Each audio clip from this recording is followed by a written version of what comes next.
We all know the foreshadowing in One Piece is crazy. The twist that we got in this most recent chapter, chapter 1044, has been set up since chapter 1. Guys, I feel like we almost guessed it this time. We were so close. The amount of theories that were coming up for this upcoming chapter were crazy. We had the Sun Wukong theory, we had the resin theory, which is my personal favorite. We had Luffy having the powers of all three fruits. Everyone was bringing up such good points, but also disproving each other at the same time. There were so many theories. Oda could have put them all on a spinning wheel and just spun it to figure out which one he should have put. The thing is, he didn't do that. We didn't guess it, and what we actually got instead was awesome. We're here. What is going on right now? I'm on page 3. Okay, this is interesting. I've always thought about this. Dude,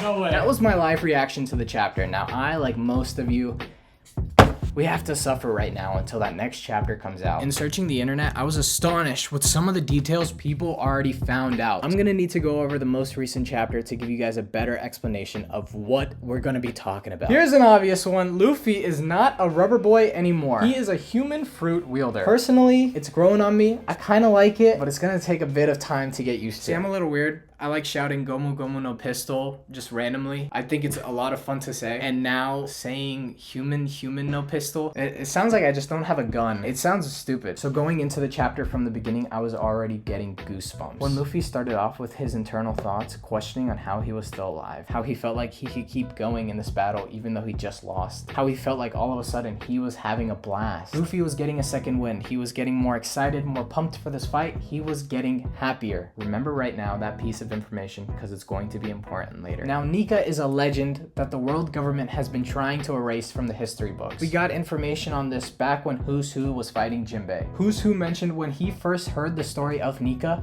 the next day, the person who told it to him died. Nika was a man who would put smiles on people's faces while also helping people be free. That's kind of what Luffy does. That's Luffy's whole thing. That's why we like him so much. That's why we've been following him for so long. The true power of this fruit is ridiculous. Anyone in the world could have had it. Besides the world government, they weren't getting this. So in over 800 years, Luffy was the only one to bring out the potential of this fruit. He was the only one who put in the work, put in the effort, and got his fruit to its maximum potential. Now, do you remember Skypiea, that arc that everybody told you to just skip? Well, if you did that, you messed up. That section in the story set up a lot of what's happening right now in current day One Piece. Which was to be expected. The community was right about that. This arc is the first time the Sun God is ever spoken about. It's the first time we ever find out that this thing is a thing. If you don't remember, in Nolan's backstory, the warriors were going to sacrifice one of their own to the Sun God, which we can assume is Nika. It doesn't say it, but how many other Sun Gods are going to be in the series? I'm going to show this comparison on screen. I know we all know about this right now. Oda has talked about this being one of his favorite panels in the entire series. If there's 1% of you who doesn't know about this connection, this is really cool, and it's crucial. But we missed something. One Piece originally was planned to be a 5-year story, and obviously that didn't happen. But that means that a lot of the things we're about to see in the late game, what's the One Piece, who is Shanks, what this fruit really was all set up from the very beginning of the series. Luffy, when entering Gear 5, aka his awakening, he gets more abilities. We thankfully get a brief explanation of his powers. Looking at the chapter, his rubber gets stronger, and it can stretch to further lengths if he would like. It has the properties of rubber, but Luffy can alter it however he likes, meaning he can change trajectories with it. I know a lot of villains in the series questioned how Luffy can do that.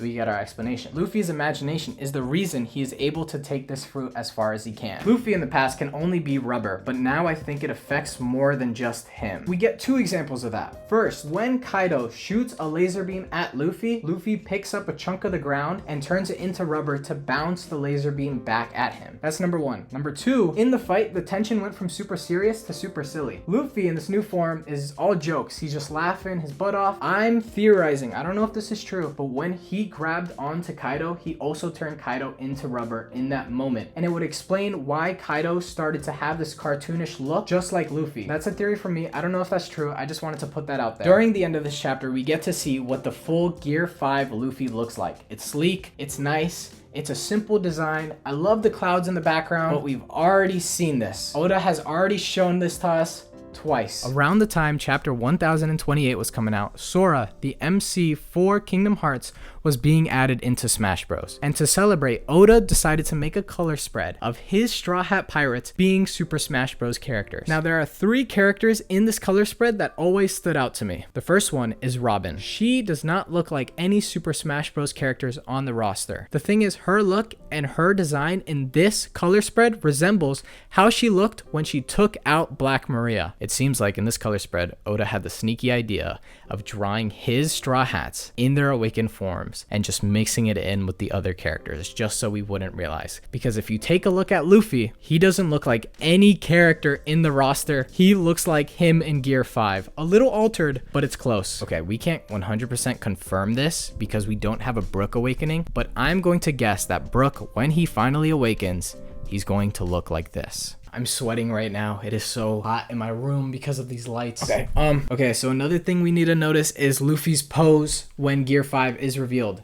He's up in the air, he's having fun, his feet are spread out, one hand on him, the other hand away. Guys, look at this. At the end of Skypiea, does this shadow resemble anything? My jaw genuinely dropped when I saw this image. And I know it's not a one-to-one comparison, but guys, this cannot be a coincidence. Oda we're talking about. Think of the themes and the ideas of the fruit, and think of the themes and the ideas Luffy was able to achieve when he rung that bell. It matches up perfectly. The foreshadowing doesn't even stop there. We're gonna talk about my favorite detail that appears in chapter 1, a chapter that was made 20 years ago. Before we move forward, can I ask you guys a favor? We've gained 50 plus subscribers in the past 2 weeks. The month's almost over and I'm almost at 200 subscribers. You don't have to, but I'd appreciate if you slap the like button or click subscribe. It's free, it's simple to do, and if you hate me, you can always change your mind and unsubscribe. Thank you guys, and let's get back to this. Oda was asked one time in an interview what would happen if somebody ate the human fruit. The fruit that Luffy now has. Oda responded like this. I suppose I should say they become human. I guess you could say that means they become like an adult, or you find your true spirit or something. So basically, people will live more human-like.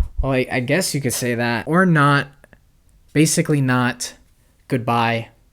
Parentheses. Runs away. In the first chapter of the series, a young Luffy asks Shanks if he can join his crew, to which Shanks declines. We then move over to the legendary moment in the bar when Shanks and Luffy are sitting with one another and talking, and Luffy ends up eating the fruit. What we thought at the time was the Gomu Gomu no Mi, but now we know it's the Hito Hito no Mi, model Nika. At the time, we thought the only ability revealed to us was the idea that he could stretch. But if we look back at the description, Luffy has a stronger rubber body. The idea of Nika is that it puts smiles on people's face. Luffy felt himself getting more excited, more motivated, and even getting more happier. After consuming the fruit, one of his first things Luffy says to anybody about his experience with the devil fruit in his system is that he can stretch his body, and he's become more happier. It's been set up this whole time. Gear 5 was always meant to happen. This has been set up since the first chapter. Oda knew what he was doing. This didn't come out of left field. Oda's a legend. This is incredible. That's the video.